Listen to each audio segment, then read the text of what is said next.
The grand meeting hall of the Valan Confederation was silent except for the soft hum of life support systems. Where once hundreds of crystalline beings floated in peaceful discussion, only two remained. Ambassador Bell, with skin that shimmered, like polished quartz, looked down at the dying High Commander. The commander's normally translucent body was clouded with injury. "The outer colonies have fallen," Bell said. The words hung in the cool air. "The inner worlds will follow in days. The Krell ships have broken through our final defense line." The High Commander's voice came as a weak vibration. "Our calls to the Council?" "Ignored," Bell replied. "The Krell have convinced them this is a legitimate resource claim. They will not interfere." Around them, the elegant curves of the meeting hall, once the pride of Valan architecture, showed signs of damage. The distant boom of weapons fire echoed through the structure. The Krell bombardment was getting closer. "Then we are finished," the commander said. Bell moved closer, lowering his voice. "There is one final option." The commander's cloudy eyes widened. "No, the quarantined worlds are forbidden." "We have no choice," Bell insisted. "Our people will be extinct by the next rotation. The Krell will strip our worlds and move on to the next peaceful system." Bell reached into a hidden pocket and removed a small device. It was unlike typical Valan technology, crude, angular, and built for function over beauty. "The emergency beacon," the commander whispered. "It was supposed to be destroyed. I preserved it for a moment like this." Bell's fingers hovered over the activation panel. "The signal will reach Earth in minutes." "Earth." The commander's voice trembled. "A Class 12 death world. The Council quarantined it for good reason. The dominant species there evolved through constant conflict," Bell finished. "Their planet would kill most of us in minutes. High gravity, extreme temperature variations, deadly radiation levels from their sun, and an oxygen-rich atmosphere that would combust our breathing systems. And you want to call these monster to help us?" Bell looked up as the hall shook with a closer impact. Dust from the crystalline ceiling floated down around them. "I want to call these survivors," Bell corrected. "A species that thrived in conditions that would destroy most life in our galaxy. The Krell believe us weak because we cannot fight. Let's show them what real strength looks like." The commander was silent for a long moment. Then, with a weak wave of his hand, he gave his permission. Bell activated the beacon. The device hummed to life, sending a simple message coded to be understood by any technological species. "Help us. We are dying." The message shot through space, aimed at a small blue-green planet that the Galactic Council feared enough to isolate from the rest of the galaxy. Admiral Tom Reed stood at the window of Space Force Command, looking out at the sunny Colorado day. At 55, Reed had spent most of his life preparing for a war that never came. The international tensions of his youth had gradually given way to an uneasy cooperation as Earth's nations turned their eyes to space. Now he oversaw joint training, exercises between once hostile powers, coordinating the small but growing fleet of ships meant to defend Earth from what exactly? Asteroids mainly, the unknown possibly. He never expected aliens. "Admiral," a voice called from behind him. "You need to see this." Reed turned to find Major Lisa Patel holding a tablet, her normally calm face showing rare excitement. "What am I looking at, Major?" Reed asked, taking the device. "A signal, sir. Picked up simultaneously by tracking stations in California, China, Russia, and South Africa." She tapped the screen to enlarge the data. "It's not from Earth origin." Reed studied the wavelength patterns. "Could be a natural phenomenon. Pulsar, maybe." "That's what we thought at first. But look at the pattern repetition." She swiped to the next screen. "It's too regular, too specific, and it doesn't match any known cosmic event." Reed felt a chill run through him. "Have you told the president?" "He's assembling the Security Council now." "But there's more." She hesitated. "The signal. We think it's been translated." "Translated? By whom?" "By whoever sent it. The secondary pattern contains mathematical sequences that, when applied to basic communication principles, She pulled up another file. Well, sir, it looks like this. Reed stared at 3 simple words on the screen. Help us. Dying. His throat went dry. Location of origin? The Andromeda Cluster. About 2.4 million light-years from Earth. Reed handed back the tablet. And they're asking us for help? It appears so, sir. Reed looked back out the window, his mind racing. In all the scenarios he'd imagined for first contact, a distress call had never been among them. Get me General Ward and Director Collins, and call Dr. Maya Wilson from Xenobiology. I want her to see this signal. Yes, sir. Major Patel turned to leave, then paused. Admiral, what do you think this means? Reed considered the question. It means, Major, that somewhere out there someone is in trouble, and they think we can help them. But why us? We barely have interplanetary capability, let alone interstellar. Reed smiled grimly. That, Major, is the question that's going to keep me up tonight. Within 24 hours, every major government on Earth had received the signal. Emergency sessions were called. Military forces went on high alert. Religious leaders made statements ranging from joyous to apocalyptic. In a secured conference room beneath the White House, Reed sat with the top minds from a dozen nations. The signal is genuine, Dr. Maya Wilson confirmed. She was 40, with keen eyes that missed nothing. And based on the transmission pattern, it was specifically targeted at Earth. This wasn't a general broadcast. They were calling us. But why? Asked the Russian space commander. We have no vessels capable of reaching them. Actually, said a quiet voice from the end of the table, we might. All eyes turned to Dr. James Chen, head of the International Space Agency's Propulsion Division. The Aurora project, he continued, the experimental drive we've been developing. Initial tests suggest it could achieve speeds we previously thought impossible. That's still years from deployment, someone objected. Not if we pool resources, Chen replied. With international cooperation, we could have a prototype ready. In months, the room fell silent as the implications sank in. The president spoke finally. Are we seriously considering this? Answering an alien distress call? Reed met his gaze. Sir, in all of human history, we've asked one question. Are we alone? Now we have our answer. And their first words to us were a plea for help. He straightened his shoulders. I don't know about everyone else, but where I come from, when someone calls for help, you answer. A murmur of agreement ran through the room. Very well, the president said. Admiral Reed, you'll coordinate this response. Every nation with space capability will contribute. Dr. Chen, I want that drive ready. He looked around the table. Ladies and gentlemen, it seems humanity is about to make its galactic debut. As the meeting adjourned, Maya approached Reed. Admiral, there's something else in the signal data you should see. She showed him a spectral analysis. The transmission contains trace molecular information about the senders. Based on this, they evolved in an environment with low gravity, minimal radiation, and an atmosphere that would be toxic to humans. What are you saying, Doctor? I'm saying, Maya replied, that whoever sent this call lives in conditions that would be paradise for most species. Gentle, safe, protected. She looked up at him. And they're asking for help from a planet that the galaxy would consider a hell world. Reed considered this. Then let's hope that makes us the right kind of rescue party. Outside, news screens worldwide showed the same headline. Earth receives alien distress call. World leaders vote to respond. Humanity's first step into the galaxy would not be as explorers or diplomats. It would be as saviors. 3 weeks after the alien distress call, the world had changed.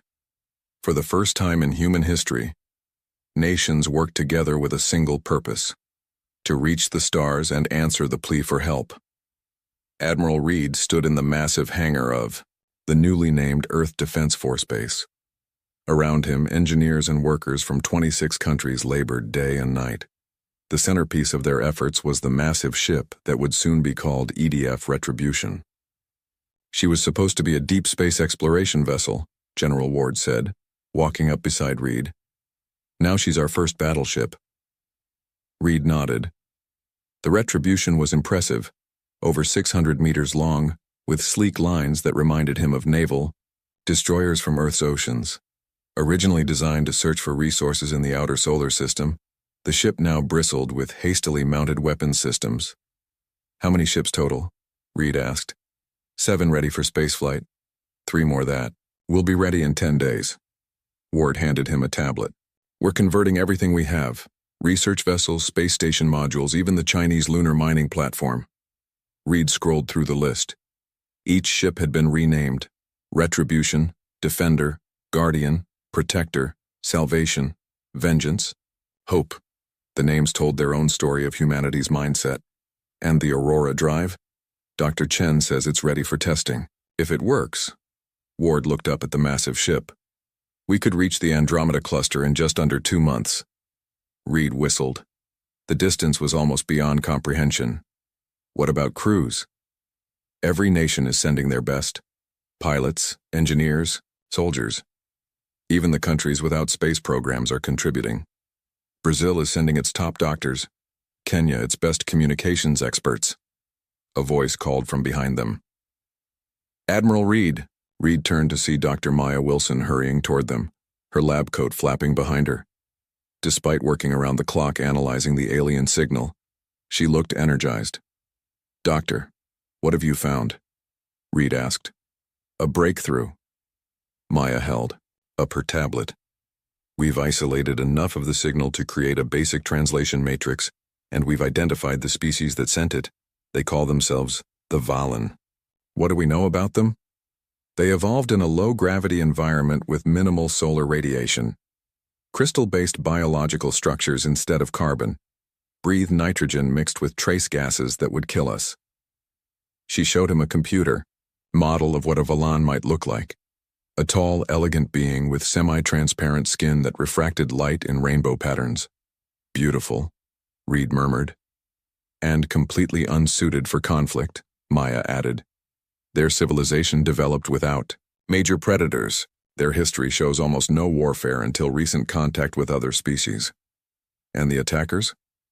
Maya switched to another image, a hulking, armored being with multiple limbs and what appeared to be organic armor plating. The Krell. Evolved on a planet with moderate gravity, still lighter than Earth's, but with intense competition for resources. They're resource consumers, moving from system to system. Ward frowned. Do we have any chance against them?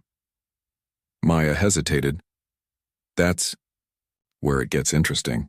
Based on the signal data, neither species evolved in conditions remotely like Earth's. Our planet would be classified as a death world by their standards. A what? Reed asked. A planet so hostile that most galactic life couldn't survive there. High gravity, extreme temperature fluctuations, intense radiation, aggressive life forms. She looked up at them. In other words, us. You're saying we're the monsters, Ward said. I'm saying we're what evolves when a planet tries to kill you for a few million years. Maya smiled tightly. We're stronger, faster, and more durable than either species. Our immune systems alone would be considered biological weapons. Reed processed this information, a plan forming in his mind. Have you loaded all this data into Atlas? Maya nodded. The AI is already incorporating it. Good. Let's brief the crews. 2 days later, Reed addressed the assembled crews of the Earth Defense Fleet. 600 men and women from every corner of the planet, the best humanity had to offer, stood at attention. You've all been briefed on our mission, Reed began. What I want to speak about today is why. Why risk everything to help an alien species we've never met? He paced slowly in front of the rows of personnel. Some say it's because this is humanity's big moment, our chance to prove we belong among the stars. Others believe it's a moral obligation to help those in need, no matter who they are. Reed stopped and faced them directly. Both are true, but there's something more basic at work here. Throughout human history, we've fought each other. Nation against nation, ideology against ideology. And in all that fighting, we learned something important. How to stand up for those who cannot stand for themselves. He gestured to the massive ships being prepared behind him. "We don't know what we're flying into. We don't know if we'll succeed, but we know someone asked for help and that's what we're going to do. Because that's who we are. That's what makes us human." A cheer went up from the assembled crews. Captain Emma Turner of the EDF Defender checked her ship's systems one final time. As second in command of the fleet, she would follow Reed's retribution into whatever awaited them. Engineering reports all systems green. Her XO, Commander Jackson, reported. "Aurora Drive is charged and ready for activation." "Crew status?" Emma asked. "All personnel secured for jump. Medical teams standing by in case of adverse effects." Emma tapped her communication panel. "Retribution, this is Defender. We are ready. For launch." Reed's voice came through clearly. "Acknowledged, Defender. All ships report ready status. Atlas has plotted our course using the signal coordinates." On the bridge of the Retribution, Reed sat in the command chair. Around him, crew members from Russia, China, America, India, and a dozen other nations worked in harmony. "Atlas, status report," Reed ordered. The ship's AI responded in a calm voice. "All systems nominal, Admiral. Aurora Drive at full capacity. Jump coordinates locked. The fleet is ready for departure." Reed took a deep breath. This was it. Humanity's first step beyond their solar system. Send a message to Earth Command. The Earth Defense Fleet is departing to answer the Valan distress. Call. We will return. He looked at his navigation officer. Begin jump sequence. Outside in the vacuum of space, the 7 ships of humanity's fleet glowed with blue energy as the experimental Aurora drives activated. Space itself seemed to bend around them, stretching like elastic. In mission control on Earth, technicians and family members watched on screens as the ships elongated strangely, then vanished in flashes of light. Dr. Chen stared at his readings in amazement. "It worked," he whispered. "They're actually on their way." Beside him, a general asked the question on everyone's mind. "What do you think they'll find out there?" Chen shook his head. "I don't know, but I'd hate to be whoever is attacking those aliens when our people arrive." In the darkness of space, traveling faster than humans had ever moved before, the Earth Defense Fleet raced toward its destiny. They carried not just weapons and supplies, but the hopes of an entire planet, and the determination of a species that had evolved on a world that tried to kill them every day, a world that had inadvertently prepared them for this moment. The journey through space lasted 53 days. Inside the Earth Fleet, crews trained, prepared, and wondered what they would find. The Aurora Drive worked better than anyone had hoped, propelling them across the vast distance between galaxies. "Admiral," Reed stood on the bridge of the Retribution as the fleet prepared to exit faster than light travel. The crew was tense, knowing they would soon face whatever situation had prompted the desperate call for help. "All ships report ready for normal space transition," Commander Jackson announced. "Weapon systems charged, shields at maximum." Reed nodded. "Atlas, begin exit countdown. Exit sequence in 5, 4, 3, 2, 1, the AI replied calmly.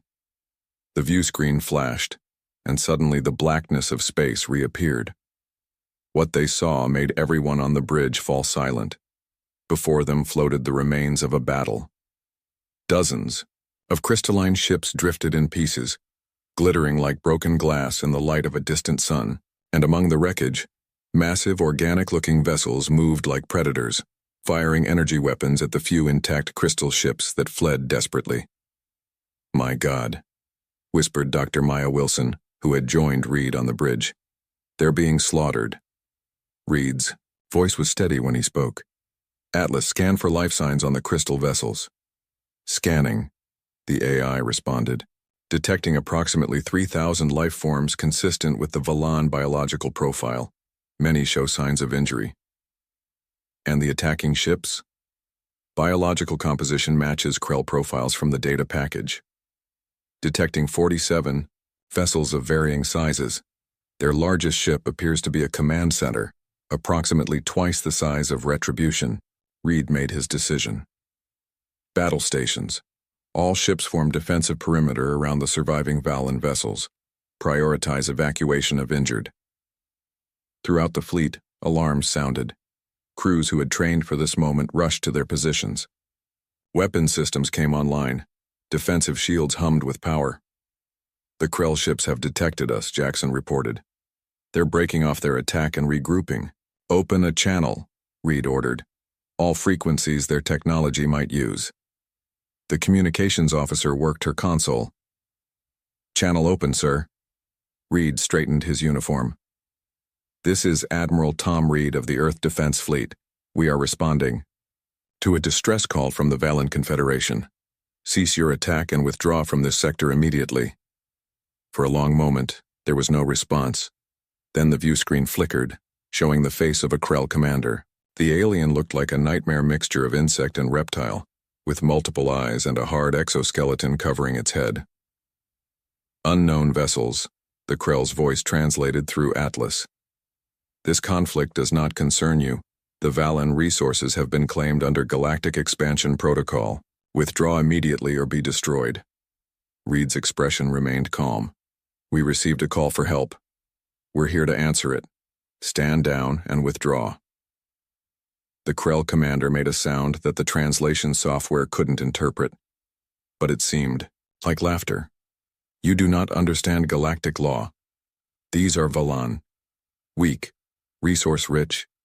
It is the natural order." The commander leaned closer to its communication device. "What are you? We have no record of your species or vessels." "We're humans," Reed replied simply. "From Earth." The reaction was instant and unexpected. The Krell commander's posture changed, from arrogant to alarmed. It barked orders in its native language to someone off-screen. "Earth?" it finally said. "The quarantined world? Impossible." "Very possible," Reed answered. "And we don't recognize your Galactic Expansion Protocol. We recognize a call for help from people being attacked. Last warning, stand down." The Krell commander's voice rose to a screech. "Deathworlders! The Valen summoned Deathworlders!" The communication cut off. "They're repositioning their fleet," Jackson reported. "Some ships are retreating, but others are moving to attack formation." Reed nodded. "They've made their choice. All ships, prepare to engage. Protect the Valen vessels at all costs." Aboard the last functioning Valan flagship, Ambassador Bell watched in astonishment as the strange angular ships positioned themselves between the Valan fleet and the Krell attackers. "What kind of ships are those?" asked his assistant, one of the few Valan officials still alive. "I don't know," Bell admitted. "But they responded to our call." The Valan ship's damaged sensors struggled to analyze the newcomers. The readings made no sense. The ships contained environments that would be toxic to most galactic species, with radiation levels and atmospheric compositions that would kill a Valan in minutes. "Sir," a technician called out. "The Krell are hailing all channels. They're warning everyone to flee. They're saying these are Deathworlders." Bell felt a chill run through his crystalline body. "Earth," he whispered. "They actually came." The technician looked up in shock. "Earth? But that's a Class 12 death world. The Council quarantined it centuries ago. No one was ever supposed to contact them." "We had no choice," Bell replied. "And now we'll see if the stories about them are true." On their view screen, they watched as the Krell ships launched their first attack against the human fleet. The battle began with a Krell energy barrage that would have shattered any Valan ship. The human vessels absorbed the impacts against their shields, rocking but holding formation. "Shields at 60%, reported the tactical officer on Retribution. "The energy weapons are powerful but diffuse." "Return fire," Reed ordered calmly. "Target their weapon systems only. I want to disable, not destroy if possible." The human ships responded with concentrated railgun fire, simple projectiles accelerated to incredible speeds, and targeted laser bursts. The Krell, accustomed to fighting the fragile Valan, seemed shocked when the primitive-looking human weapons tore through their organic hulls. Captain Emma Turner's voice came through the command channel from the Defender. "Admiral, their ships have unusual structural weaknesses. They've never needed to defend against kinetic weapons. Our railguns are cutting through them like paper." "Exploit that advantage," Reed responded. "All ships focus on engine and weapon systems. Force them to withdraw." The space around them lit up with weapons fire. 3 Krell ships broke apart under the human assault. Others began to retreat, their organic technology. No match for weapons designed by a species that had spent millennia perfecting the art of war against itself. "Admiral," Maya said quietly beside him. "Look at their tactics. They're uncoordinated, each ship fighting individually." Reed nodded. "They've never faced an enemy that could actually fight back. They're predators used to hunting prey, not warriors." Largest Krell vessel, recognizing the losing battle, fired a final volley, then turned to flee. Within minutes, the remaining Krell ships followed, jumping to faster-than-light travel and disappearing. "They're retreating, Admiral," Jackson confirmed. "All Krell vessels have left the sector." A cheer went up from the bridge crew. Reed aloud, himself a small smile before refocusing. "Damage report?" "Minor damage to Guardian and Hope. 2 injuries reported, no casualties." "Begin rescue operations for the Valan ships," Reed ordered. "Have Dr. Wilson prepare the environmental chambers for their biology." As the fleet moved to assist the damaged Valan vessels, Reed looked out at the starfield. Humanity's first interstellar battle had lasted less than 15 minutes. "Sir," the communications officer called out, "we're receiving a transmission from the Valan flagship. They're requesting permission to send a representative aboard." Reed straightened his uniform again. "Tell them we would be honored. First contact begins now." On the view screen, the remaining Valan ships gathered closer to their Earth protectors, crystal hulls gleaming in the starlight. The first chapter of humanity's galactic story had been written, not as conquerors or explorers, but as defenders of the weak. The Deathworlders had arrived, and the galaxy would never be the same. The special meeting room aboard the Retribution had been prepared according to Dr. Wilson's specifications.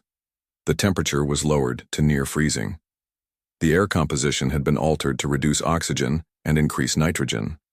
Gravity generators were adjusted to 0.6 of Earth normal. Even with these changes, the Valan representative can only stay for 15 minutes before the environment becomes dangerous, Maya explained as she helped Reed prepare. "Our biology is simply too different." Reed nodded, checking his environmental suit. All senior officers would wear them to protect the Valan from human bacteria. "Anything else I should know before they arrive?" Reed asked. "Don't move too quickly. Their perception is different from ours. Rapid movements might frighten them. And their culture values openness, so keep your helmet visor transparent." The coffer door slid open and Captain Turner entered, also wearing an environmental suit. "The Valan shuttle has docked, Admiral. Their representative is ready." Reed took a deep breath. "Let's make history." The door on the opposite side of the meeting room opened. A shimmer of light seemed to enter before resolving into a tall, slender being. The Valan was nearly 7 feet tall but looked delicate, with crystalline skin that refracted light in beautiful rainbow patterns. It moved with careful grace as though afraid it might break. Ambassador Bell looked at the humans with wide, multifaceted eyes. His voice, when processed through the translation system, sounded like wind chimes. "I am Bell, Senior Ambassador of the Valan Confederation." Bell performed a graceful gesture with long, thin arms. "Or what remains of it." Reed stepped forward slowly, as Maya had advised. "I am Admiral Tom Reed of Earth. This is Dr. Maya Wilson, our xenobiology specialist, and Captain Emma Turner, my second in command." Bell seemed to study them carefully. "You are smaller than I expected. The stories described Deathworlders as giants." Maya smiled behind her visor. "Earth's gravity is stronger than most habitable worlds. It shaped our evolution toward compact, dense bodies rather than tall ones." "Fascinating." Bell moved closer, crystal skin catching the light. "You came so far so quickly. How is this possible? Your world was quarantined. The Council believed you had no interstellar capability." Reed exchanged glances with Maya. "Until 3 months ago, we didn't. Your distress signal provided the motivation to finish an experimental drive system." Bell's crystalline form seemed to shimmer with emotion. "You built interstellar ships in 3 months, just to answer our call?" "We didn't build them from scratch," Reed clarified. We converted existing vessels and accelerated the development of technology we were already working on. Bell made a sound like crystal glasses clinking together, perhaps a laugh. The Council was right to fear you. Such adaptation speed is unnerving. The ambassador's body suddenly swayed, and he reached out to steady himself on the table. Maya stepped forward. "Are you injured?" "Many of us are," Bell admitted. The Krell attacked, without warning. "Our ships are not built for combat. We are not built for combat." Reed nodded. "We've prepared medical facilities that should be compatible with your biology. Our doctors are standing by." Bell straightened, his crystalline body catching the light. "Why did you come? Truly, you know nothing of us." Reed considered the question. "Because you asked for help. That's enough for humans. Even at such risk to yourselves. Especially then." Reed smiled slightly. "It's how we evolved. On Earth, those who stand together against danger survive. Those who abandon others don't last long." Bell seemed to process this. "The Krell will return with reinforcements. They do not accept defeat." "Neither do we," Captain Turner said firmly. Bell's crystalline body shimmered with what might have been hope. "There is something you should know about your ships and weapons." "What's that?" Reed asked. "They should not have been so effective against the Krell. Their hulls are reinforced with materials that repel most energy weapons in the galaxy." Bell gestured toward the viewport where Earth ships patrolled alongside damaged Valen vessels. "Yet your primitive projectile weapons cut through them as though they were nothing." Maya leaned forward. "It's because we developed along a different path. Most advanced species abandoned physical projectiles once they developed energy weapons. We kept improving both." "Redundancy," Reed added. "Another survival trait from Earth. We never abandon a useful technology just because we have a new one." Bell's translator produced a sound like tinkling glass, their version of laughter. "The Krell called you primitive. They did not understand that they were facing something they had never encountered before. A species evolved to survive true adversity." The ambassador's body suddenly shuddered, and Maya's instruments beeped a warning. "Your time is up," she said gently. "The environment is becoming stressful for your system." Bell nodded. "Before I leave, I must ask formally, will Earth stand with the Valen Confederation against the Krell? Our remaining worlds will fall without protection." Reed looked at Turner, who nodded slightly.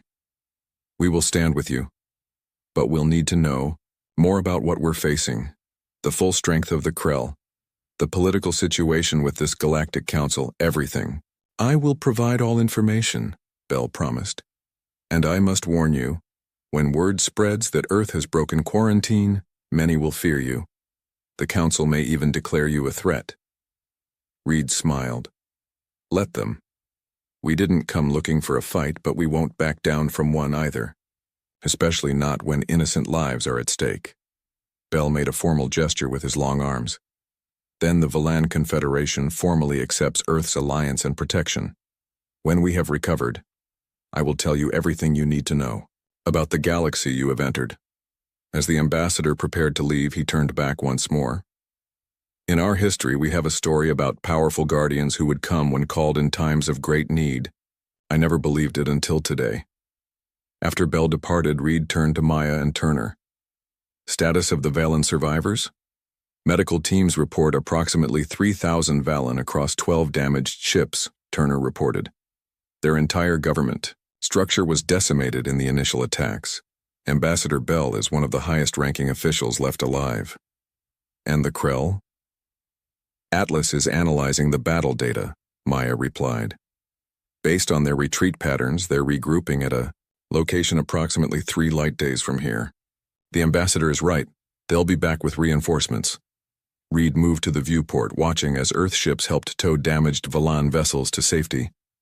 "Captain Turner, have all ships prepare for potential combat. Rotate shield frequencies, based on what we learned in the first engagement. Dr. Wilson, work with the ambassador to set up more permanent communication and meeting facilities." "Yes, Admiral," they both responded. Left alone, Reed stared out at the stars. Humanity had answered a call for help and found themselves in the middle of a galactic conflict they barely understood. But one thing was clear. They couldn't walk. "Away now. Atlas," he called to the ship's AI. "Yes, Admiral?" "Send a message to Earth. Tell them we've made contact with the Valan and successfully driven off their attackers. But we'll need reinforcements." He paused. "Tell them to bring everything they can." As the message was sent across the vast distance to home, Reed knew that humanity's path had changed forever. The Deathworlders had left their planet and the galaxy would have to deal with them.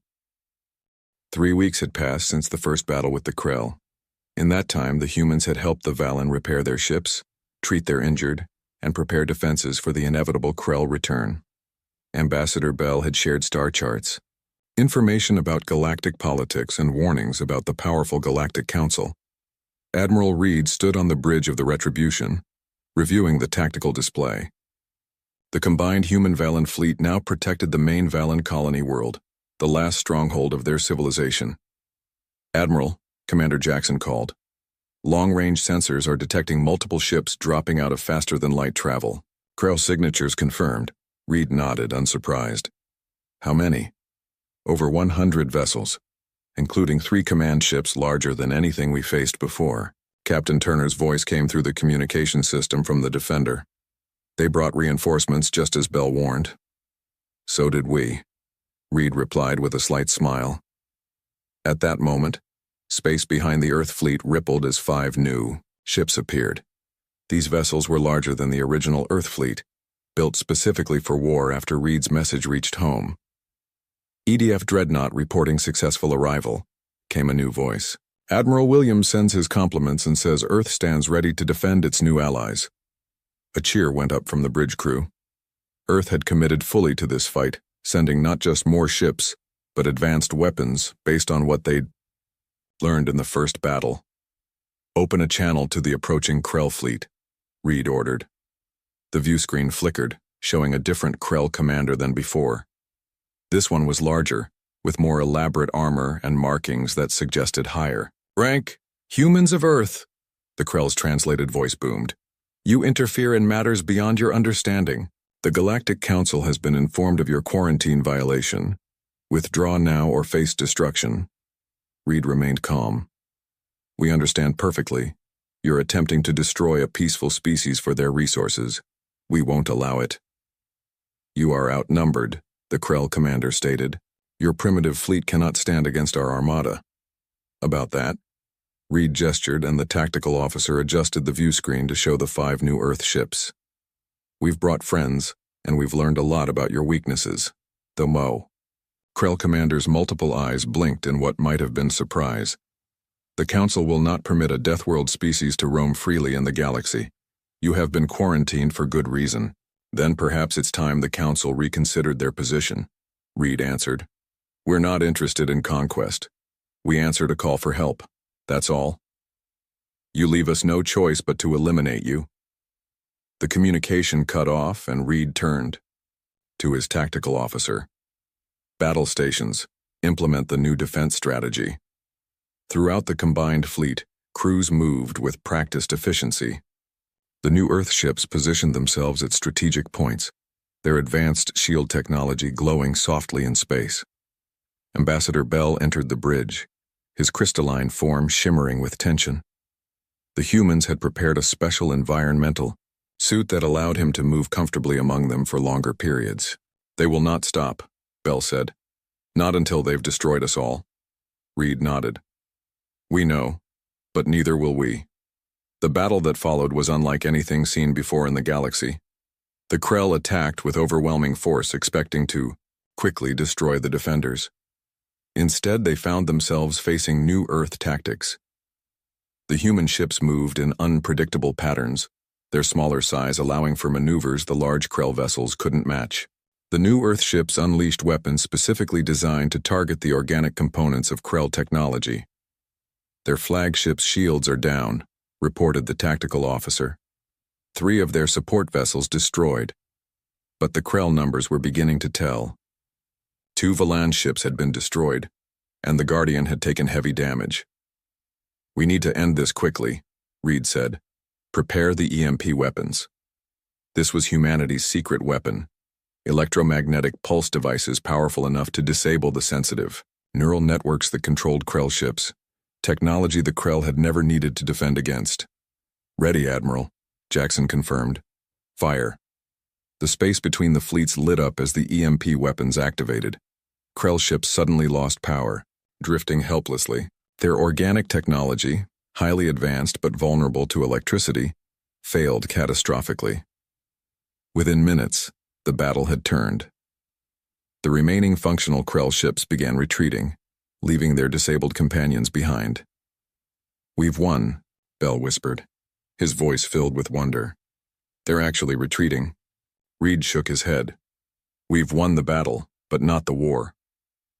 "Sir," the communications officer called, "we're receiving a transmission, not from the Krell, it's from the Galactic Council." 1 day later, Reed stood in the newly constructed meeting hall on the Valen colony. Around him were representatives from Earth, the Valen Confederation, and now the Galactic Council. The Council Elder, a tall being with flowing robes and skin that shifted colors like oil on water, regarded the humans with obvious concern. "For 5,000 years the Council has maintained peace in the galaxy," the Elder stated. "Part of that peace was the quarantine of worlds deemed too dangerous for contact. Earth was the most dangerous of all." Reed remained respectful but firm. "We understand your concerns, but we came in peace responding to a distress call." "A call that should never have been sent," the Elder replied, looking sharply at Ambassador Bell. "If it hadn't been sent," Bell responded, his crystal form standing tall, "the Valan would now be extinct. Your peace allowed predators like the Krell to target species who could not defend themselves." The Elder's skin rippled with color. "The Krell have been sanctioned for their unsanctioned aggression." "Only after they were defeated," Reed pointed out, "not when they were attacking the Valan." A murmur went through the gathered representatives. The Elder sighed, a sound like rustling leaves. "What do you propose, Admiral Reed?" Reed stepped forward. "Earth requests formal recognition as a member of the galactic community. In return, we offer our protection to species who need it against aggressors like the Krell." "You wish to be peacekeepers?" The Elder seemed skeptical. "We wish to be friends," Reed corrected, "but we will be defenders when necessary." After hours of negotiation, an agreement was reached. Earth would be granted provisional status in the galactic community. Humans would be allowed limited travel rights, with appropriate biological safeguards. As the meeting concluded, Reed approached Bell privately. "There's one more thing we discovered in your star charts." Bell tilted his crystal head. "What is that?" "Other quarantined worlds. At least 7 other planets classified as death worlds, with intelligent life developing under harsh conditions. Like Earth's." Bell's form sparkled with understanding. "You wish to contact them?" Reed nodded. "To form what we're calling the Death World Alliance. Because everyone deserves protection, even if that protection comes from worlds the Council fears." Bell made the crystal chiming sound that was Valan laughter. "The galaxy will never be the same, Admiral Reed." Reed smiled. "That's the plan." As the human delegation prepared to return to their ships, the Galactic Elder approached Reed one last time. "You have changed the balance of power in a single day, Admiral. Many Council members fear what humans might become." Reed looked out at the stars visible through the meeting hall's transparent ceiling. "Tell them not to fear us, Elder. Tell them to get to know us instead. We came to help, not conquer." "And if others threaten peace?" Reed's expression turned serious. "Then tell them that Earth answers calls for help. Always. And when Deathworlders arrive, they bring with them everything that made them survive." The Elder nodded slowly. "I believe this is the beginning of a new era in galactic history." "I hope so," Reed replied. "A better one for everyone." As Reed rejoined his crew, a message arrived from Earth. More ships were coming. More nations were joining the Earth Defense Fleet, and plans were already underway to reach out to the other quarantined worlds. The Deathworlders had entered the galactic stage, and the universe would never be the same again. The end. The main control room of the Luminary observation post buzzed with soft chimes and gentle pulses of light. Most days were quiet here at the edge of explored space. The Luminary, with their tall, slender bodies and skin that glowed faintly in the dim light, were known across the galaxy as watchers and record keepers. Trill stood before the main signal array, his pale blue skin brightening with interest. As chief ambassador to the Galactic Council, he rarely visited observation posts, but something had called him here.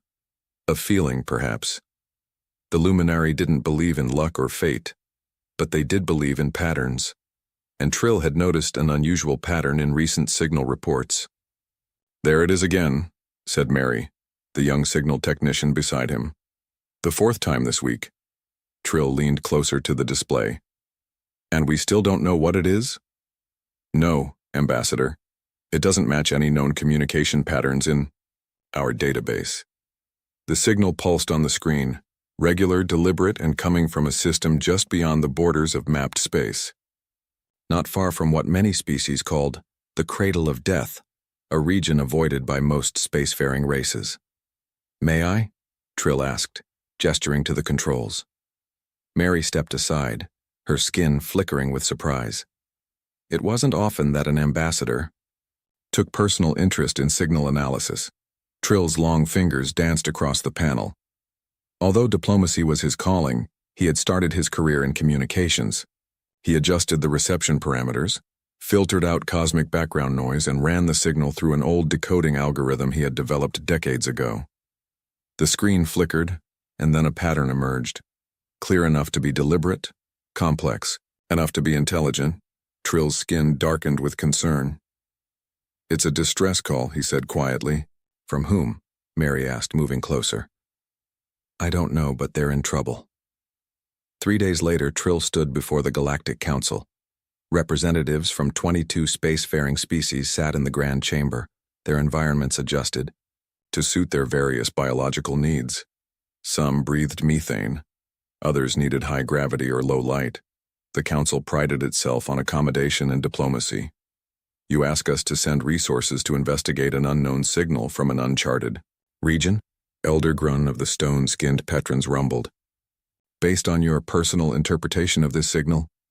Trill's skin pulsed with calm blue light. "I ask the Council to consider that someone may need our help." "The signal comes from near the Forbidden Zone," said Vex, the insectoid representative of the Tick Collective. His mandibles clicked with anxiety. "The Cradle of Death has earned its name. No good comes from that region." Murmurs of agreement filled the chamber. "All the more reason to investigate," Trill countered. "If someone is in danger, our help may be their only hope." The debate continued for hours. The Council was built on principles of peace and mutual support, but also on caution. Resources were valuable. Risk was to be minimized. In the end, a compromise was reached. A small scout ship with representatives from 3 species would investigate. Trill would lead the mission, accompanied by Vex of the Tick Collective and Dorn, a water breather from the ocean worlds of Aquila.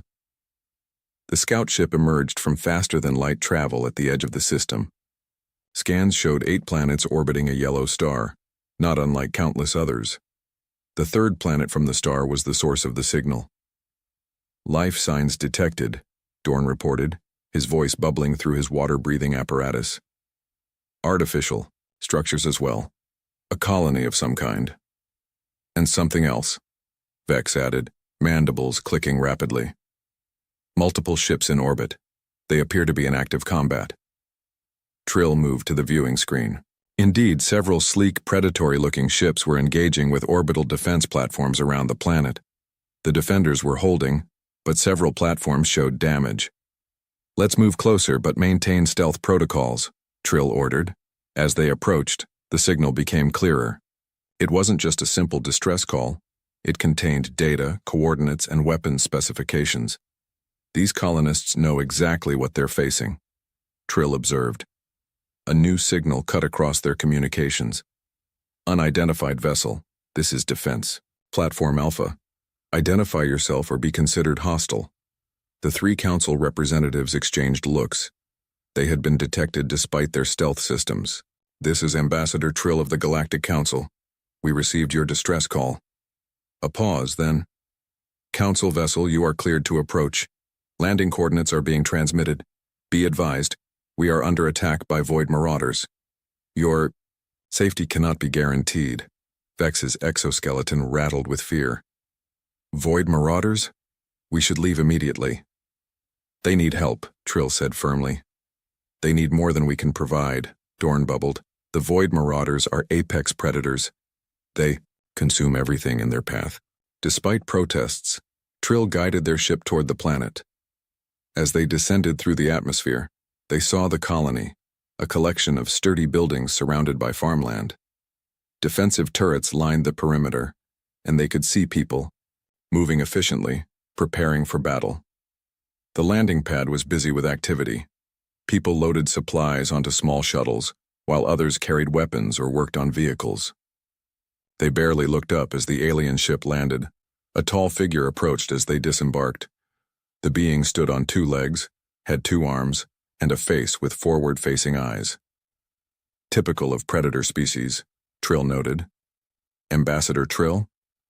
I'm Captain Reed. Welcome to New Hope Colony. Trill was surprised by how calm the captain seemed given the circumstances. Captain Reed, these are my colleagues, Vex and Dorn. We came as soon as we decoded your signal. Reed nodded. Appreciate it, though I was expecting a response from our own people, not the Council. Still good to see the signal works beyond our usual channels. Your own people? Trill asked. Earth, Reed said as if this explained everything. This is a human colony. The 3 Council representatives exchanged glances. Humans were not Council members. In fact, Trill had only heard vague rumors about them, a species from a high-gravity, high-radiation planet somewhere in the unexplored regions, a death world as some called such harsh planets. Those ships in orbit, Dorn bubbled through his translator. They're Void Marauders? Reed's face hardened. Yes. They showed up 3 days ago. Want our resources, our food supplies. Probably want us too, eventually. How have you held them off? Vex asked, mandibles twitching with disbelief. Reed smiled, though there was no warmth in it. We're humans. Fighting is what we do best. But even we have limits. That's why we sent the call. To the Council? Trill asked. To Earth, Reed corrected. Our distress signal contains everything Earth needs to know about the threat. Force size, weapons capability, tactical patterns. So what happens now? Trill asked. Reed checked a device on his wrist. Now? Now we hold out. The signal takes time to reach Earth, and help takes time to reach us. But it will come. His eyes met Trill's, filled with absolute certainty. Humans always come for their own. An explosion rocked the ground beneath them. Alarms blared across the colony. That's the outer perimeter, Reed said calmly. They're starting their ground assault. He turned to the Council representatives. You should probably get back to your ship. This isn't your fight. Trill's skin darkened with determination. We can help evacuate your people. The Council has protocols for refugee situations. Reed laughed, the sound surprising all 3 aliens. Evacuate? We're not going anywhere. This is our home. He looked up at the sky. And when Earth gets our message, the Void Marauders will learn why you don't threaten human colonies. Another explosion, closer this time. What will Earth send? Dorn asked. Reed's expression changed to something the aliens couldn't quite read. They won't send help, he said quietly. They'll send fleets. The Grand Chamber of the Galactic Council buzzed with alarmed voices. Representatives from across known space argued over the report Ambassador Trill had just delivered. His skin glowed a steady blue as he stood in the center of the chamber, waiting for the noise to settle. These humans expect help from their homeworld? Asked Elder Grun of the Petrons. His stone-like face showed deep grooves of concern. A planet that isn't even part of our council? That is correct, Trill replied. They call it Earth. And what makes them think this Earth can stand against Void Marauders when entire council fleets avoid them? Vex clicked, his insect-like mandibles moving rapidly with fear. The humans are doomed, and we risked 3 representatives for nothing. Dorn, floating in his water tank, bubbled through his translator. You didn't see them, Vex. These humans showed no fear. Their defenses were as impressive, but ultimately futile, Vex insisted. We should mark that system as lost and establish a warning boundary. The debate continued for hours. Some council members argued for sending aid, others for maintaining distance. A few suggested organizing an evacuation force. None believed the human colony could survive. If I may, Trill said finally, his voice cutting through the noise, I propose we attempt contact with this Earth. Perhaps we can coordinate our efforts. After more debate, the council agreed. Communication specialists worked for days, searching frequencies and signal patterns until they detected what appeared to be a human communications network. Trill composed a careful message explaining the situation and offering council assistance. The response came faster than anyone expected. A direct communication link opened, and a serious-faced human appeared on the main display in the council chamber. This is Director Wilson, Earth Defense Command. I understand you've made contact with New Hope Colony. Trill stepped forward. Yes, Director. I am Ambassador Trill of the Luminari, representing the Galactic Council. The colony is under attack by void marauders, a dangerous predatory species. We are discussing how the Council might assist. Wilson's expression didn't change. We received their distress call 3 days ago. What's the colony's current status? They were holding defensive positions when we left, but the marauders were beginning a ground assault. Captain Reed seemed confident that your people would come. Something flickered across Wilson's face. Pride, perhaps. Of course we're coming, that's what humans do. He paused. Ambassador, I appreciate your concern, but this is a human matter now. All we need are the exact coordinates of the colony and any data you have on these marauders. The council chamber erupted in whispers. The human wasn't asking for help, just information. Director Wilson, Elder Grun rumbled, the void marauders have destroyed entire civilizations. Even if your people send ships by the time they arrive. With respect, Wilson interrupted. We'll handle this. Coordinates, please. Trill sent the data. Wilson nodded once. Thank you for alerting us, Ambassador. Earth Defense Command out. The screen went dark. Well, Vex clicked, mandibles twitching with what passed for amusement among his kind. That solves our problem. The humans will handle their own. Their arrogance will be their end, another council member muttered. Trill wasn't so sure. There had been something in Wilson's eyes, a cold certainty that made the ambassador's skin pulse with unease. 3 days later, Trill stood on the observation deck of the council monitoring station near the border of charted space. Beside him stood Glow, a young luminary scientist assigned to observe the human situation. They had been watching for hours, sensors aimed toward the human colony world. Nothing yet, Glow said, her skin dimming with disappointment. Perhaps they're not coming after all. They'll come, Trill said quietly. The question is whether they'll arrive in time. The sensor array chimed. Glow moved quickly to the control panel. Ambassador, jump signatures detected. The humans? Trill asked, moving to join her. I'm not sure. Glow's skin flickered with confusion. This can't be right. The computer shows hundreds of jump signatures. Hundreds? Trill's own skin pulsed with disbelief. Check again. Perhaps the void marauders have brought reinforcements. Glow ran the scan again. Confirmed. Hundreds of ships emerging from faster-than-light travel, and they're not marauder ships. The design is unfamiliar. The main view screen activated, showing the space near the colony. Points of light flashed as ship after ship appeared. Not just a few, not even a dozen. Hundreds of warships, their hulls gleaming in the light of the system's sun. By the first light, Trill whispered, his skin glowing bright with shock. They sent their entire fleet. The ships moved with precise coordination, forming battle groups and taking up strategic positions throughout the system. Their designs varied. Some were massive carriers, others sleek destroyers, still others appeared to be troop transports. Ambassador, Glow said, her voice hushed, the lead ship is hailing us. The screen changed to show a human woman in a dark uniform adorned with symbols of rank. Her face was weathered, her eyes sharp. "This is Admiral Blake of the Earth Defense Fleet. I understand we have observers in this region." Trill stepped forward. "Admiral, I am Ambassador Trill of the Galactic Council. We are monitoring the situation at the human colony." Blake nodded. "Good. Then you can witness how humanity responds when our people are threatened. We're sending a shuttle to bring an observer aboard our command ship. Be ready in 1 hour." The screen went dark before Trill could respond. "She expects us to board a warship heading into battle with Void Marauders?" Glow's skin had paled to a faint blue.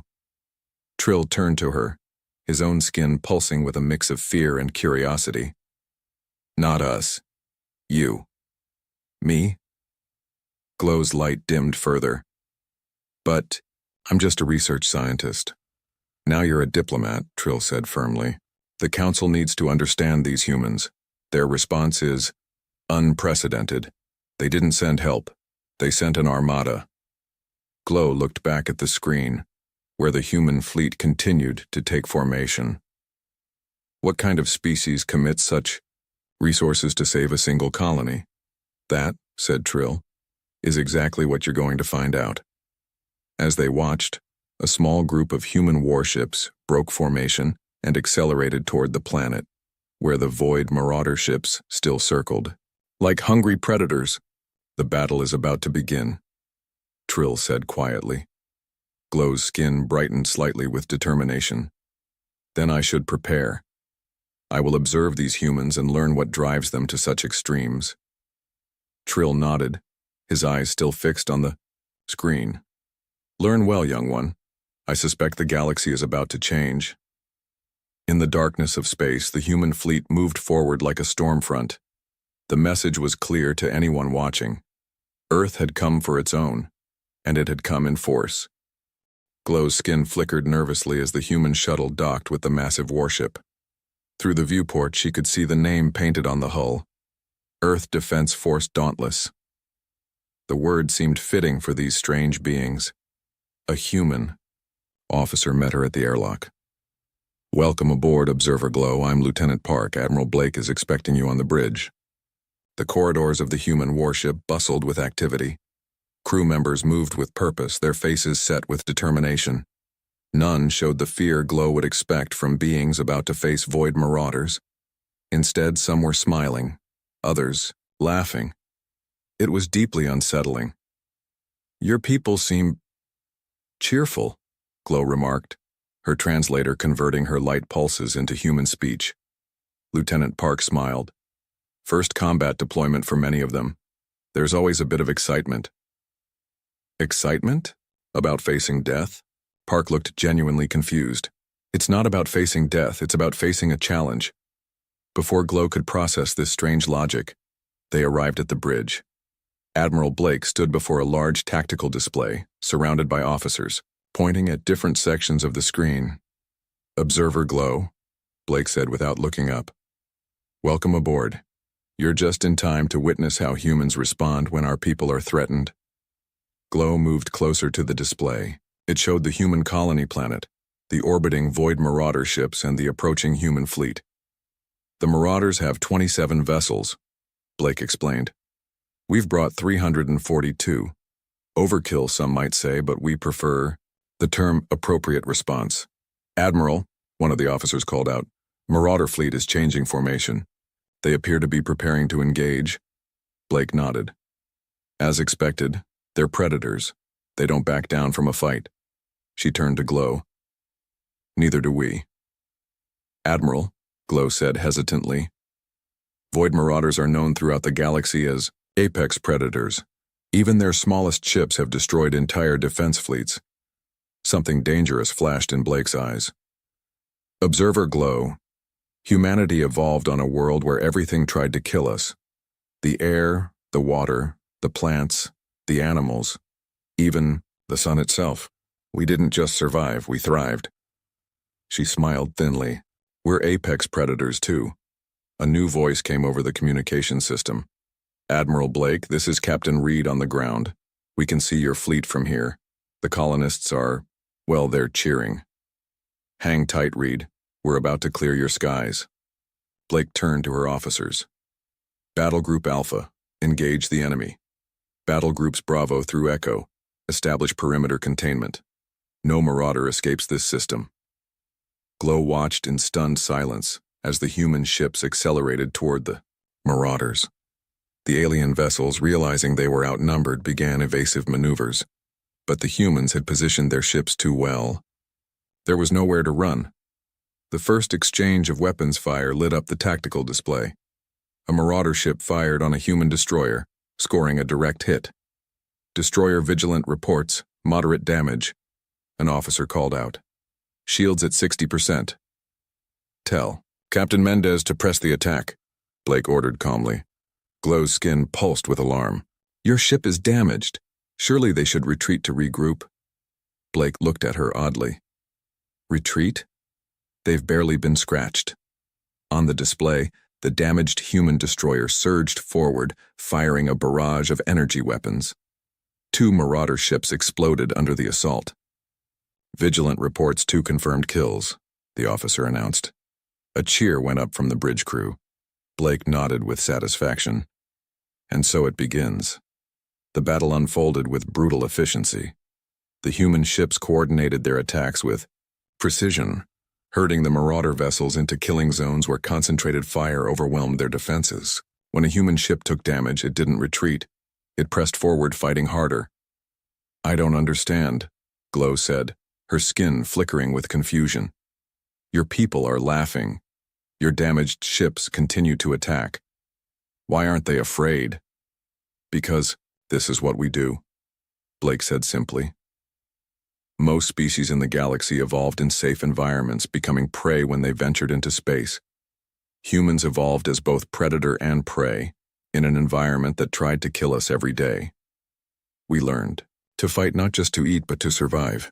A new alert sounded. Admiral, marauders have launched landing craft toward the colony. Blake's expression hardened. Ground forces, prepare for enemy landfall. Colony defense, you are cleared to engage with extreme prejudice. The tactical display shifted to show the colony itself. Defense turrets blazed with energy fire, cutting down many of the marauder landing craft before they could touch ground. Those that made it through deployed troops, large, heavily armored creatures that moved with predatory grace. Those are Void Warriors, Glow whispered, her light dimming with dread. They're unstoppable in ground combat. Watch, Blake said quietly. From the colony buildings, humans emerged. Not just soldiers, but colonists too. Farmers, engineers, teachers, all carried weapons and moved with purposeful coordination. They took positions behind barricades and buildings, even in trenches dug into the earth. The Void Warriors charged, expecting to overwhelm the defenders with brute force. Instead, they met concentrated fire from multiple positions, where the aliens attacked as individuals, each seeking personal glory in combat. The humans fought as a coordinated unit, supporting each other and targeting the most dangerous threats first. Your colonists fight like soldiers, Glow observed, her skin brightening with surprise. On Earth, we have a saying, Blake replied. Every human is a warrior when their home is threatened. A massive Void Warrior broke through the defensive line, charging toward a building marked as a medical facility. Before it could reach the doors, a human colonist threw himself directly into its path. The alien, twice the human size, swung, a massive clawed arm. Glow's light pulsed with distress. That human will die, but the colonist ducked under the swing and jammed something against the alien's armored chest. A second later, both disappeared in an explosion. He sacrificed himself, Glow said, her glow dimming with shock. To protect the wounded, Blake confirmed. That's humanity, observer. We don't just fight for ourselves. We fight for each other. On the tactical display, the space battle was ending. Of the 27 marauder ships, 23 had been destroyed. The remaining 4 were surrounded, attempting to surrender. Order received from Earth Command, an officer reported.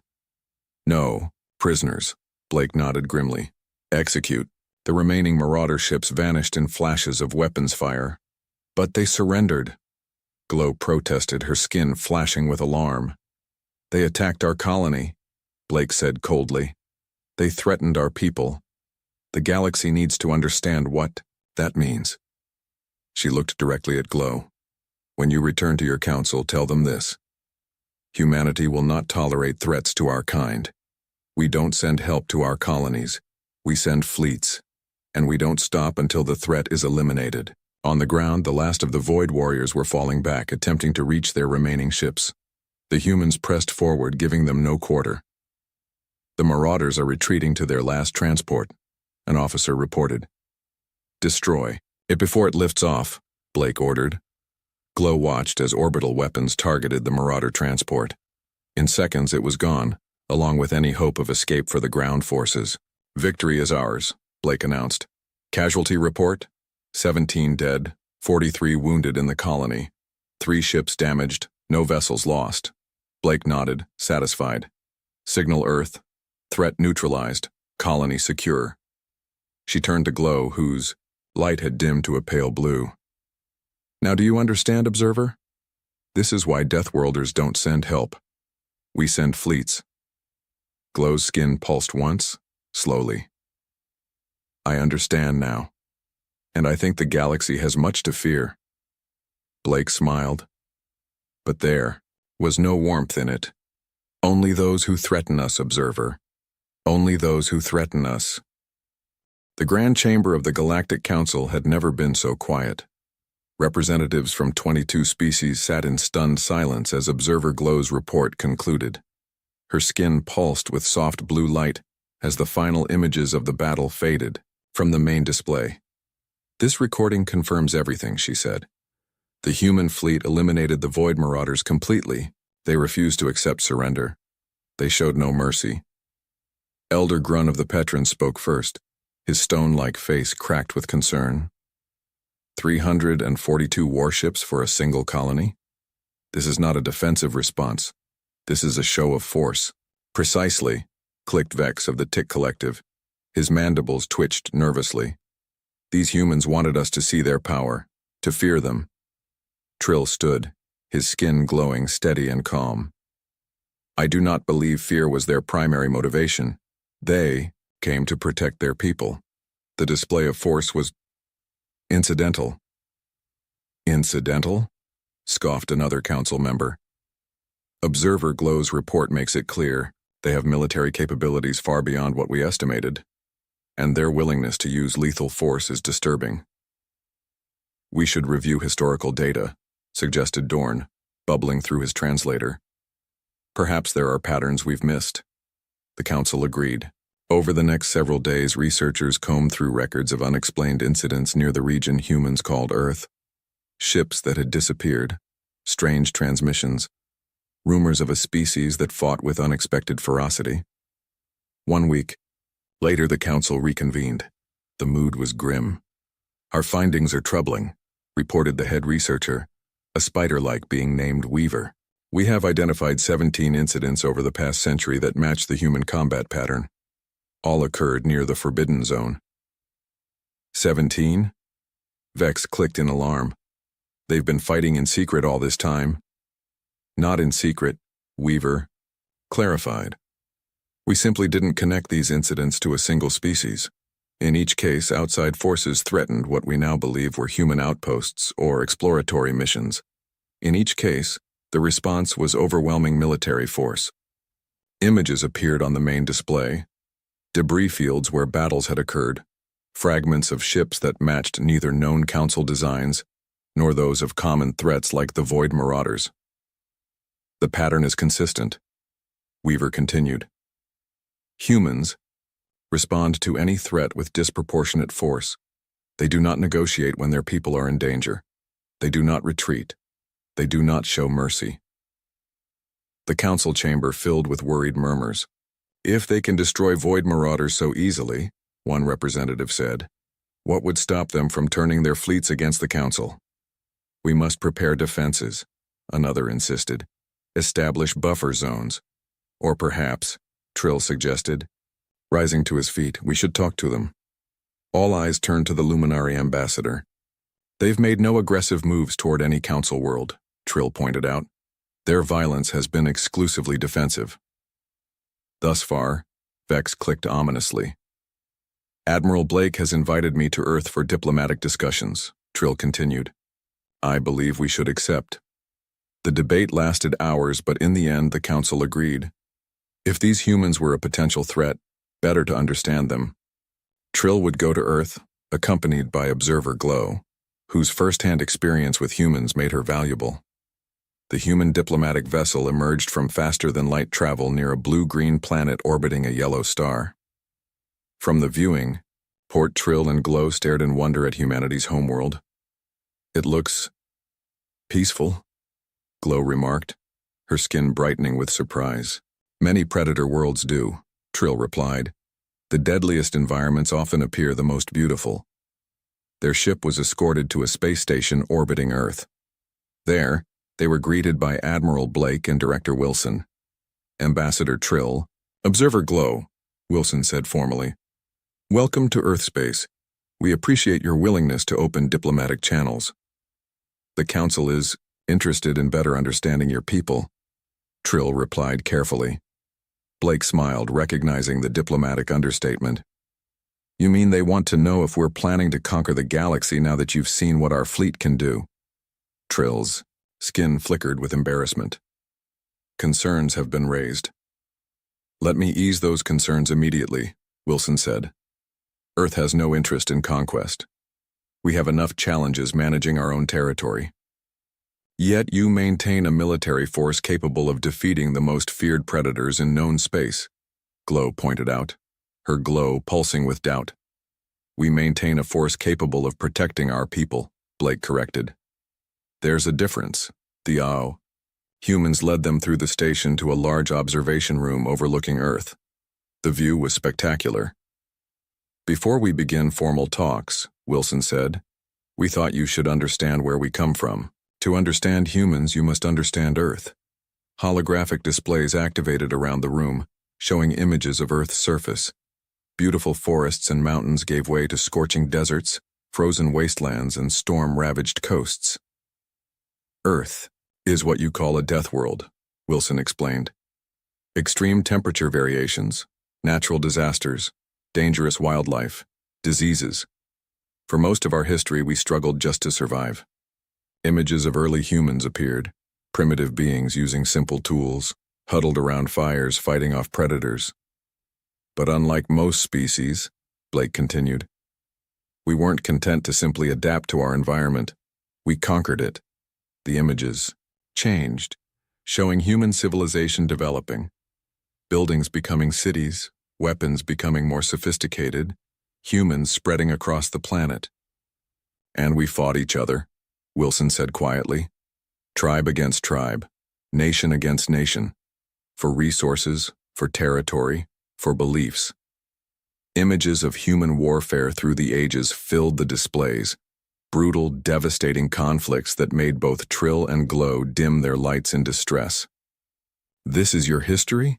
Trill asked, horrified. Constant warfare?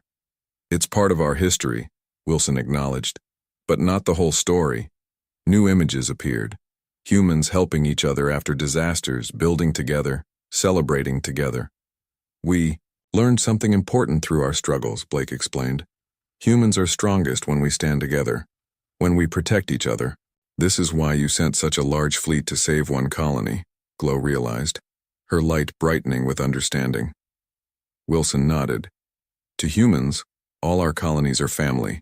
An attack on one is an attack on all. We respond accordingly. But such violence, Trill said softly. Such ruthlessness. Only toward those who threaten us, Blake replied. We've learned that in a dangerous universe, showing weakness invites predators. The Council has existed for millennia based on principles of cooperation and peaceful resolution, Trill pointed out. And that's admirable, Wilson agreed. But the Council species evolved on safer worlds. You never had to fight for every breath, every meal, every day of survival. Earth taught us different lessons. A new image appeared. Earth seen from space, beautiful and serene despite its dangers.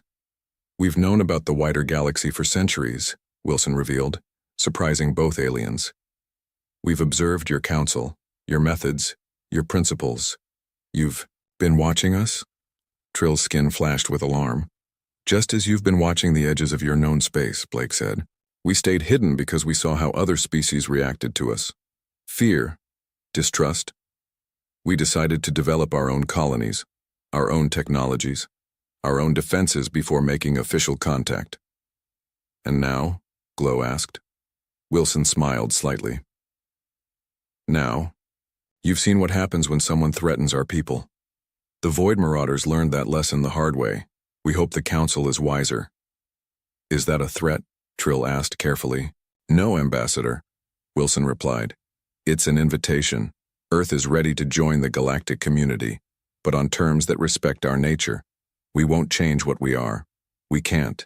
Earth made us who we are. And what are you? Glow asked. Blake, and Wilson exchanged glances before Blake answered. We are protectors, she said simply.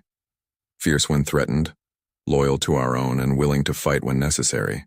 Deathworlders don't send help. We send fleets. That will never change. The question is, can your council accept this truth about humanity? Trill looked out at Earth, this beautiful, deadly world that had forged such a complex species. That, he said quietly, is what I'm here to find out. 3 months after Ambassador Trill's visit to Earth, the Galactic Council remained divided on the human question. Some representatives advocated for establishing formal diplomatic relations. Others argued for creating buffer zones between human space and Council territories. A few even suggested developing new weapons technologies just in case. Trill listened to the debates with growing frustration. His skin pulsed with steady blue light as he stood before the Council once more. We continue to speak of humans as a potential threat, he said, while ignoring the opportunity they represent. Opportunity, scoffed Vex, his mandibles clicking rapidly. They destroyed an entire Void Marauder fleet without hesitation. They refused surrender. Such beings are too dangerous to trust. Yet they have made no aggressive moves toward any council. World, Trill countered. In 3 centuries of space travel, they have attacked only those who threatened them first. Elder Grun rumbled from his seat, stone face creased with concern. Their definition of threat may differ from ours, Ambassador. Their history is written in blood. So is the history of the galaxy, Trill replied. How many species have we lost to the Void Marauders? To cosmic disasters we could not prevent? To resource wars we could not resolve? The humans offer something we have never had before. And what is that? Asked another council member. Trill's skin brightened with conviction. Protection. The chamber fell silent. You suggest we align with these Deathworlders? Vex clicked in disbelief. I suggest we consider it, Trill said carefully. Their nature compels them to protect what they consider their own. What if we became part of that circle? Before the council could respond, an emergency signal interrupted the proceedings. The main display activated to show a luminary observation post. The operator's skin flashed with urgent pulses. Council, we've detected a Class 9 cosmic event approaching the luminary colony on Brightwater. A gamma ray burst from a nearby star. Collapse. Gasps and murmurs filled the chamber. Class 9 events were catastrophic, capable of sterilizing entire worlds. How long? Asked the luminary representative, her skin paling to nearly white. 72 hours until impact. The colony has 8 million people. Our evacuation capacity is less than 2 million. The council erupted in chaos. Some demanded immediate evacuation efforts. Others argued over which species would contribute ships. Still others calculated the refugee impact on nearby systems. Quiet! Elder Grun's voice boomed across the chamber. We must approach this systematically. First Ambassador Trill, the emergency operator interrupted. We're receiving a transmission from Earth. All eyes turned to the display as Director Wilson's face appeared. We've detected the gamma ray burst, Wilson said without preamble. Our calculations show it will hit Brightwater Colony in approximately 72 hours. We're mobilizing now. Trill's skin pulsed with confusion. Mobilizing? Director, this is a council matter. It's a humanitarian matter, Wilson corrected. We're sending ships. Your concern is appreciated, Elder Grun said carefully. But even with your impressive fleet, evacuation of 8 million beings in 72 hours is impossible. Wilson's expression didn't change. We're not coming with one fleet, Elder. We're coming with all of them. The transmission ended, leaving the council in stunned silence. 48 hours later, Observer Glow stood on the surface of Brightwater, her skin barely glowing with exhaustion. All around her, Luminari colonists moved in orderly lines toward the landing fields where ships waited. Not just human ships, but vessels from across the council. Yet the human vessels outnumbered all others 10-1. Admiral Blake approached, looking as tired as Glow felt. 2 million more evacuated in the last 6 hours, she reported. We're ahead of schedule. I still can't believe it, Glow said, her light pulsing softly. When the humans arrived, all 2,000 ships, Blake finished with a small smile. The image was burned into Glow's memory, the sky filling with human vessels of every size and description. Military ships, cargo haulers, private yachts, scientific vessels, all volunteering for the evacuation effort. You didn't even ask the council's permission, Glow noted. Blake shrugged. Asking permission would have wasted time. Besides, it wasn't a military operation. It was a rescue mission. But why? Glow asked, the question that had troubled her for days finally emerging. Why commit such resources to save beings you barely know? Blake looked up at the sky, where ships continued to arrive and depart in carefully coordinated patterns. Because we could, she said simply. On Earth, we learned long ago that having power means having responsibility. We could save 8 million lives, so we did. The council didn't think it was possible, Glow admitted. You calculated based on the ships you knew about, Blake said. But humans don't just build warships, Observer, we build. Period. Every vessel that can carry people was volunteered when the call went out. A human lieutenant approached. Admiral, the last group from the northern continent is ready for transport. Good. And the wildlife preservation teams? Seed banks secured, genetic samples collected. We've got as much of the planet's biodiversity as we could manage. Blake nodded with satisfaction. Carry on. Glow's skin brightened with surprise. You're saving the animals too? And plants, indigenous microbes. Anything we can, Blake confirmed. A world is more than just its people. Above them, more ships arrived. Council vessels now from species that had initially hesitated but were now joining the effort. Looks like your council found their courage, Blake observed. I think, Glow said carefully, they found their humanity. 1 week later, Ambassador Trill stood in the Grand Council chamber once more. But this time he was not alone. Beside him stood Director Wilson and Admiral Blake, invited to address the council formally for the first time. 8,217,436, Elder Grun stated, his voice echoing in the chamber. That is the number of lives saved from Brightwater Colony. Not a single person lost. He looked directly at the human representatives. Without Earth's intervention, millions would have perished. Director Wilson nodded once, accepting the acknowledgement without unnecessary words. The council has voted, Grun continued. Earth is formally invited to join the Galactic Council as a full member. Murmurs of approval filled the chamber. Even Vex's mandibles clicked in a gesture of acceptance. We accept your invitation, Wilson responded, with one condition. The chamber quieted immediately. Earth proposes the formation of a galactic defense force, Wilson explained. A joint military and rescue operation combining human tactical experience with council technology and resources. To what end? Asked a council member. Admiral Blake stepped forward. To ensure that no cry for help ever goes unanswered again. Trill looked at the humans standing proudly beside him, then at the council members who had once feared them. His skin glowed with bright, steady light. I believe, he said, we have a new saying in council space now. When danger threatens, when disaster looms, when all hope seems lost, Deathworlders don't send help. They send fleets. He turned to the humans. And now so shall we all. All across the chamber, representatives rose to their feet. Those who could stand, while others signaled agreement in their own ways. One by one they voted. The motion passed unanimously. Later, as the formal reception began, Trill found Admiral Blake standing alone, looking out at the stars. "Your people have changed the galaxy today," Trill said quietly. Blake smiled slightly.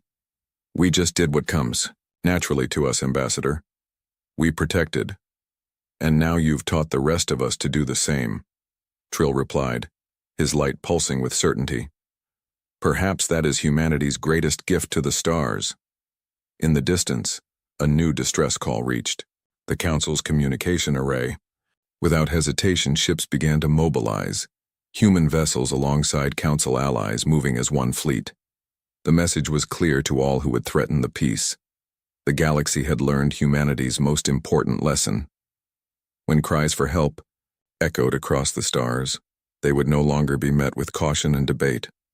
They would be met with fleets, and behind those fleets stood humanity, the Deathworlders who had taught the galaxy how to protect its own.